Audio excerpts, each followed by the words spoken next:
Hello, back for another hair transformation.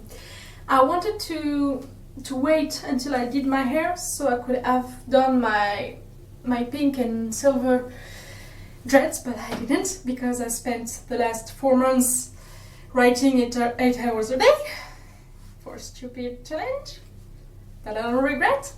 So I didn't manage to even finish one dread, but I did manage to finish these ones.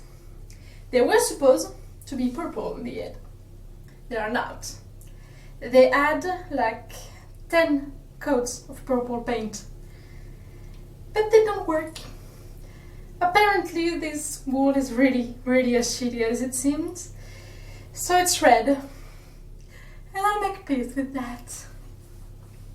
I think, one day.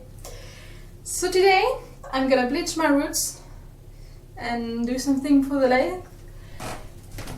And I've already have the bleach prepared.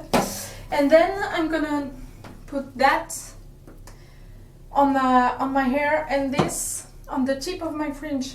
So the fringe can go out and be yellow and red like the rest of the hair. So let's do this. I often ask myself the question, what if I could go back in time and talk to my past self? And depending on the age of said past self, I would say different things because I've learned different things in the time that mattered at different moments. And if I could see my kid self, I'd probably just tell them to breathe and to relax and to not try to find a purpose in life, because life doesn't have a purpose, and the main goal is to just be happy with what you have and that you can do that. And if I could go back to January 2020 to the person that was 2 years ago that is currently bleaching her hair, I would probably tell her something along the lines of, don't fucking bleach your eyebrows. But they never listen to me. They never do. And here it is. They did it.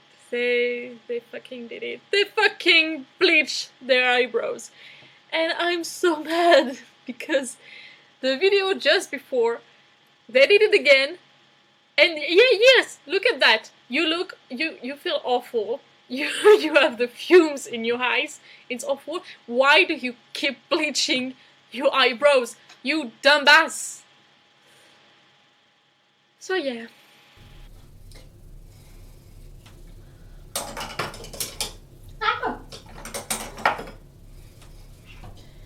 My camera didn't work, but I shaved the sides.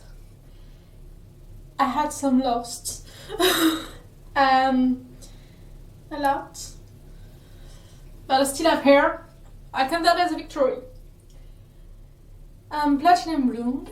This is cute, but this is not the end thing because all my hair to look like that. And the tip of my bangs to look like that. So I have Sunshine Panic and Vampire's Kiss. I mean, Vampire's Kiss only for the fringe. And I already mixed the Sunrise with some conditioner. So I have more dye in more volume. I don't know how to say. Anyway, I'm gonna apply that everywhere. Then I'll think about the Vampire's Kiss after. Yet again, it was January 2020, and knowing exactly what happened during 2020, I feel like I should warn that person of so much more shit than just eyebrows. Because, yeah, 2020 was wild, and it has not gotten better. I'm weirdly privileged in the way that the quarantine and most of the shit that happened didn't affect me much.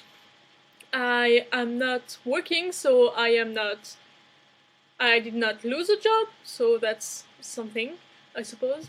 Um, I do not require a lot of human contact. I actually don't like it all that much. I pretty much hate it. So I don't go out, so being quarantined just wasn't such a big deal. On that part, I was lucky. On the part that I wasn't lucky, it was I'm disabled and I'm chronically ill, and that means that if I catch the damn thing, the damn virus, I will most likely die, which sucks. By the way, I still don't have it. It's 2022, and I'm very proud of the fact that I still don't have it. Most likely, I didn't do a test in a while. Yeah. So what I learned during the past 2 years was that people don't care. People decided that if they weren't going to die from the virus because they were mostly healthy, they were more likely to just survive the damn thing if they caught it, then it wasn't a problem that they cared about. So they decided that they weren't going to quarantine properly or to wear the masks or do anything, washing their hands or anything that could protect them or the rest of the world. What they think about most is that this way they don't have to protect themselves because they're mostly safe. But what ends up being true is that they don't protect me. Because apparently being disabled and being, fragile makes me unworthy of life or something. And it was a hard lesson to learn. It mostly just sucked a lot.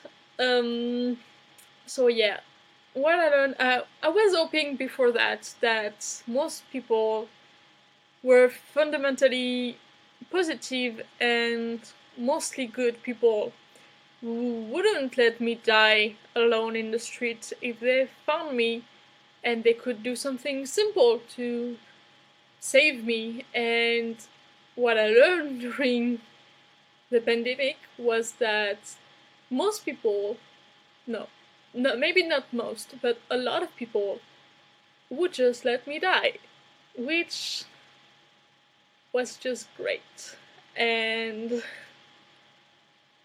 apart from that, 2020 was mostly fine. I am lucky in the way that I'm not so dirt poor anymore. But at that time, I was pretty hopeful. I finally decided to just stop working, and so I stopped feeling like shit about work all the time. And yeah, it's a lot of positive things were starting to put themselves in place, and they are still on their way now. But there was a light at the end of the tunnel, So yeah, it was a good time, but then 2020 happened. So I look at them now, so hopeful and so happy to be in their dreads and pretty and finally having the hair they want, and I feel sorry because damn, this year's gonna be wild and I can't do anything about it. But yeah, I was mostly fine. I have my cats, I have my friends, they were all safe. I did not catch the damn thing. I still kept quarantining and wearing my mask as much as I could. Honestly, I handled it mostly well. I could have done much more than what I did. Again, the main problem was the other people, and that's a recurrent problem in my life. And the main reason why I don't like people who don't vaccinate, people who don't put their masks on, and just protect me because I'm worthless. I'm vaccinated, by the way. It sucked, but I'm mostly protected. I could probably die again if I caught it, but I'm mostly protected. at least I'm trying. But if I couldn't, if that was bad enough, I'd probably kill myself. So yeah. And on that happy note, I hope you don't die, and I hope you're gonna have a great 2022. Love you!